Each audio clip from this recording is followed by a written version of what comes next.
What are some additional resources? I know we talked a lot about it, but are there any additional resources to consider when you are transitioning into an assisted living, or maybe even out of an assisted living? Yeah, no. So yes, there's plenty of things to consider depending on the situation as you're transitioning. If you're looking, of course, to sell your home, to maybe use some of those funds to help pay for the assisted living. Of course, a real estate agent, movers will be another thing. And of course, these are all things that we can refer folks to. Typically real estate, everybody knows somebody that's a real estate agent, but so that's kind of important.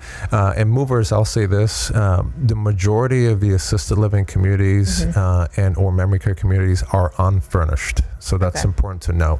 So they will need their own furnishings. So they can either bring small items from home. Some families will buy a few items because there's really not a whole lot that's needed because it's a downsizing scenario. Beyond the physical stuff, there is an emotional element to the transition. Okay, so there are resources and companies that we work with that are either a nonprofit or will work with their insurance to help support those, again, with Alzheimer's and dementia specifically, upon that transitional process, educating on what's to come, what to expect. There's also companies that help with mental health if there's typically depression already in place, anxiety, and we'll see this a lot when there's a husband and wife scenario. It is an emotional time. This is not typically something that's been planned for. This is usually something that either a spouse or a family member has to do because it's the right thing to do for the loved one. So it's not easy. So there's a lot of emotion, a lot of anxiety.